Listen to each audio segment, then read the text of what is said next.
नमस्कार दोस्तों, मैं आपका दोस्त सोनू शर्मा इस वक्त मौजूद हूँ हिसार। और हिसार में सबसे बड़े पत्रकार HR20 न्यूज के दीपेश भाई को रंगे हाथ पकड़ लिया हमने। आप देख सकते हैं किस तरीके से पुलिस की गाड़ी में क्या कर रहे हैं। आप देख सकते हैं किस तरीके से बैठे हैं। अरे दीपेश भाई राम राम। अरे मेरे भाई, क्या कहाँ पकड़ लिया आपने? कमाल होगी, रंगे हाथ इसको दीपेश भाई को पकड़ लिया। आप नीचे आओ भाई साहब। अब आरोप ना लगा देना कि पुलिस मेरे को पकड़ के लेके जा रही है। गाड़ी में, पुलिस की गाड़ी में क्या कर रहे हो? आता हूँ, 1 मिनट के लिए बाहर आता हूँ। अरे 1 मिनट लेके ना जाओ भाई दीपेश भाई को। चलो कोई नहीं, आप आओ, मैं इतने वहीं पे मिलता हूँ। स्वागत है आपका। स्वागत तो भाई आपका है सोनू शर्मा जी, दबंग पत्रकार है सिरसा से। पहले ये बताओ, आप पुलिस की गाड़ी में क्या कर रहे थे? बैठे थे, भाईचारा है। हम तो पुलिस के साथ में भी, SP DSP के साथ में भी, सबके साथ में, DC के साथ में, सबके साथ में राम राम तो देखो करनी है ना। सबसे पहले तो भाईचारा है, प्रोफेशनल जो है वो तो बाद में है। क्यों भाई साहब, आप हिसार में इतनी दबंग पत्रकारिता कर रहे हो, दबंग पत्रकारिता कर रहे हो हिसार में इतनी, क्या राज है, क्या कारण है भाई साहब? कारण तो यार, अगर किसी के साथ में गलत होगा तो आवाज को तो उठाना पड़ेगा ना। और जोश तो है जरूर होना चाहिए। अगर किसी की आवाज में जोश नहीं है, पत्रकारिता करें तो देखने वाले को मजा नहीं आता। पूरा कंप्लीट जोश चाहिए। आपके ऊपर भाई साहब कई आरोप लगते हैं। पहला आरोप ये मेरे पे? हाँ जी हाँ जी। किस चीज के आरोप ये लगते हैं कि आप बन ठन कर रहते हैं और चश्मा लगाते हैं। क्या कारण है, क्यों लगाते हो चश्मा? एक्चुअल में ना, एक बार एक भाई का ना फोन आ गया। बोला कि भाई, मैंने एक दिन रिपोर्टिंग कर दी चश्मा लगा के। बोला जी भाई, चश्मा उतार लियो, नहीं तो अगले दिन तेरे को चक देंगे। तेरी रिपोर्टिंग जो है अगली बिना चश्मे की होनी चाहिए। फिर उस दिन मैंने सोच लिया कि अगली रिपोर्टिंग जो है वो बिना चश्मे की होगी नहीं। अब तो सारी की सारी रिपोर्टिंग चश्मे के साथ में ही होगी। बस उसी दिन से अपन जीत के क्या? जीत बिल्कुल जीत। दूसरा आरोप ये लग रहा है कि आप गरीब बेसहारा दबे कुचले लोगों की आवाज उठाते हो रात दिन। हाँ, वो जरूर उठाता हूँ भाई, वो तो उठानी पड़ेगी। हम नहीं उठाएंगे तो कौन उठाएगा? एक मीडिया का, सच्चे पत्रकार का और सच्चे रिपोर्टर का जो काम होता है वो यही होता है कि भाई एक गरीब की आवाज को सरकार तक लेकर जाया जाए। जनता से प्रशासन तक और प्रशासन से सरकार तक, हमारा यही काम होता है। वो निभाना तो जरूर चाहिए, लेकिन सच्चाई के साथ में। काफी बार ऐसा होता है कि गलतियां इंसानों से हो जाती हैं, लेकिन सच्चाई के साथ। दीपेश जी, पिछले कुछ दिन पहले आपके ऊपर घटना हुई, हाथापाई हुई। आरोप ये है कि हिसार के पत्रकारों ने, कुछ पत्रकारों ने आपका साथ नहीं दिया। क्या कारण था? अब आप पकड़ के खींच रहे हो क्या? हाँ जी। नहीं, जनता को पता है, जनता सब जानती है, पब्लिक है, सब जानती है किसने साथ दिया, किसने साथ नहीं दिया। बहुत पब्लिक ऐसी थी, बहुत हमारे पत्रकार और मीडिया के साथी ऐसे थे जिन्होंने मेरा दिल खोल के साथ दिया। लेकिन कुछ पत्रकारों ने नहीं दिया। कोई बात नहीं, वो तो वक्त की बात नहीं, है। जो आपकी पिटाई हुई उसके पीछे राज क्या था? कोई कहानी का जो भेद है वो खुला है क्या? वो यही था कि नशे की मैंने रेड्स दिखाई हैं शहर के अंदर, 25-26 जगह दिखाई है, जिसके करके मैंने SP DSP तक के भी फोटोज लगा दिए थे एक जगह के ऊपर कि साहब मेरे को मेरा शहर जो है वो क्लीन चाहिए। लेकिन ना शहर क्लीन हो पा रहा था। फिर मैं बार बार आवाज उठा रहा था तो कहीं ना कहीं पर नाक का सवाल बन गया था। काफी लोगों के, चाहे वो नशा बेचने वाले थे, चाहे वो नशा बिकवाने वाले थे, उन्होंने मिलकर और 1-2-3 साथियों ने मिलकर उसके साथ में और वो कांड कर दिया। नहीं, अब नशा खत्म हुआ है हिसार से? नशा तो सर देखिए, कोशिश तो यही है कि नशा खत्म हो जाए, लेकिन हुआ नहीं। आपके ऊपर आरोप ये भी लग रहे हैं, जब से आपकी पिटाई हुई है तब से आप नशा सरगनों के खिलाफ नहीं बोल रहे, ना आवाज उठा रहे। मैं तो आज भी बोलूं, जनता साथ दे मेरा। मैंने जनता के लिए किया जो किया। अब अगर जनता ने साथ नहीं दिया तो सब मैं क्या करूंगा? मेरे तो छोटे छोटे बच्चे नहीं है ना मेरे बच्चे नशा करते, ना मेरी फैमिली में कोई नशा करता, ना ही कोई ड्रग्स लेता, ना ही कोई स्मैक लेता। मेरे को जरूरत क्या थी उठाने की? मैंने उठाया जनता के लिए। अब अगर जनता को लगा कि हाँ जी दीपेश का साथ देना चाहिए, तो जिसने दिया उसका थैंक यू, जिसने नहीं दिया उसको डबल थैंक यू। कि आप चाहते नहीं कि देश आजाद हो।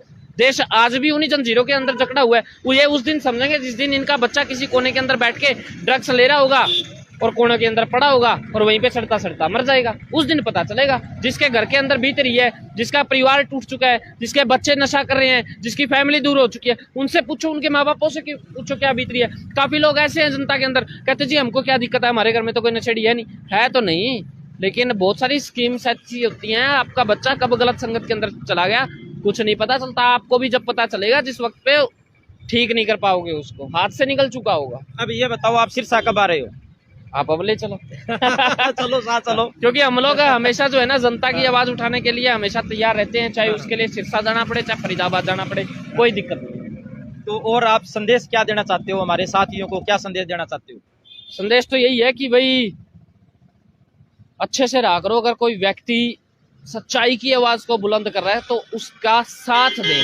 कोई व्यक्ति जैसे सोनू भाई, आपने किसी लड़की की आवाज उठाई, कोई गलत हो रहा है किसी के साथ में, आपने उसकी आवाज उठाई। अब पता है लोग क्या सोचते हैं, ले जी सोनू शर्मा है, सिरसा से हैं, मैं तो फरीदाबाद में बैठा हूँ, मेरे को क्या जरूरत है इनकी वीडियो को शेयर करने की। लेकिन इंसानियत के नाते अगर आप उस वीडियो को शेयर करेंगे तो वो वीडियो बूम होगी, और बूम होगी तो प्रशासन को कहीं ना कहीं पर उसके ऊपर काम करना पड़ेगा। ऐसा ना सोचे ये मेरे इलाके की नहीं है, ये मेरे राज्य की नहीं है, ये मेरे जिले की नहीं है, ये मेरे गांव की नहीं है तो मैं इसके ऊपर काम करूं।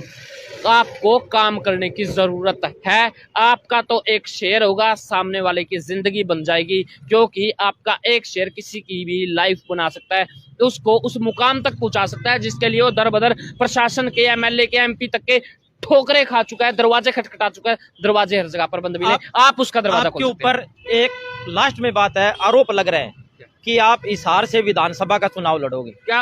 अरे रे, ये आरोप मेरे ऊपर नहीं, आप मेरे को बता दीजिए। अब मेरी पकड़ नहीं बारी आ गई। ये आरोप मेरे ऊपर नहीं, आरोप सोनू शर्मा जी के ऊपर लग रहा है कि आप हिसार से तैयारी कर रहे हैं। मैं तो हिसार से, सॉरी, आप सिरसा से तैयारी कर रहे हैं विधानसभा का चुनाव लड़ने की। बिल्कुल, मैं तो सिरसा से कर रहा हूँ, क्योंकि मैं गरीब बेसहारा दबे कुचले लोगों की आवाज उठाता हूँ। और जो सालों साल सत्ता में जो मगरमच्छ रहे हैं ना, जो सालों साल जो राजा महाराजों की संतानें रही है, उनको खत्म करने के लिए चुनाव लड़ना जरूरी है। क्या लगता है उनको खत्म किया जा सकता है? खत्म हो गए वो, कैसे खत्म कर दिया उनको, खत्म कर दिया उनको ग्राउंड से। उनको नहीं है, ऐसा नहीं है सोनू जी, यहाँ पे थोड़ा सा अपने मतभेद हो जाएंगे। मैं आपको बता देता हूँ, अगर कोई एक पार्टी है वो गंदी पार्टी है, नाम गंदी पार्टी कर दिया, लेकिन उस पार्टी का कोई भी व्यक्ति आपने देखा कोई जेल के अंदर हो, लेकिन एक पार्टी ऐसी है जिसके अंदर आप चले जाओगे तो आप गंगा नहाए हो जाओगे। मानते हो ये बात? ये मैं बात मानता हूँ, लेकिन जो मेरी मुख्य तौर पर जो लड़ाई है वो सिरसा में राजा महाराजाओं की संतानों के ऊपर और परिवारवाद के ऊपर है और जातिवाद के ऊपर है। वो लगभग मैंने खत्म कर दी है और धीरे धीरे वो खत्म हो रही है। तो इसलिए मैं लगातार रात दिन लगा हुआ हूँ और गरीब बेसहारा दबे कुचले लोगों की आवाज उठा रहा हूँ, और लोगों को मेरी बात समझ में आ रही है।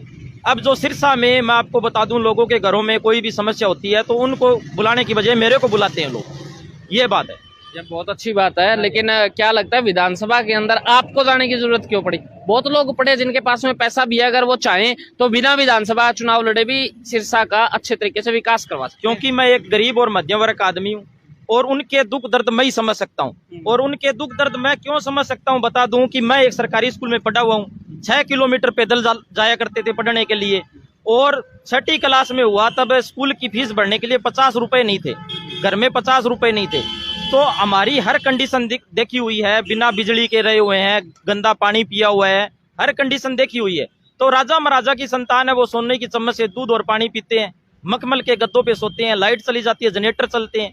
तो हम तो बिना बिजली पानी के रहे हुए हैं, तो दुख तकलीफ हम समझते हैं, झोंपड़ी वालों की भी दुख तकलीफ हम समझते हैं।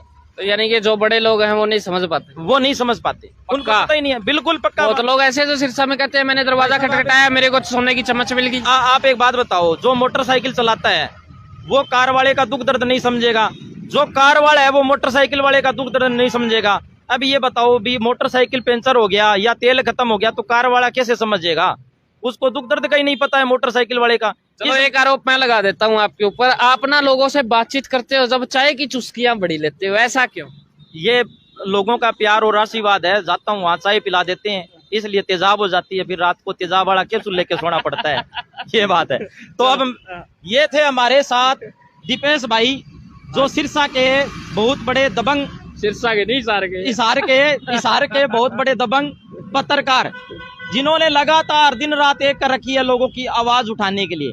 तो सभी साथियों से गुजारिश करूंगा, इस वीडियो को ज्यादा से ज्यादा शेयर करें, और इस वीडियो के बारे में आपकी क्या राय है कमेंट करके हमें जरूर बताएं, क्योंकि अब दीपेश भाई को ना पुलिस की गाड़ी 112 में से उतारा गया है। धन्यवाद, शुक्रिया, थैंक यू सो मच।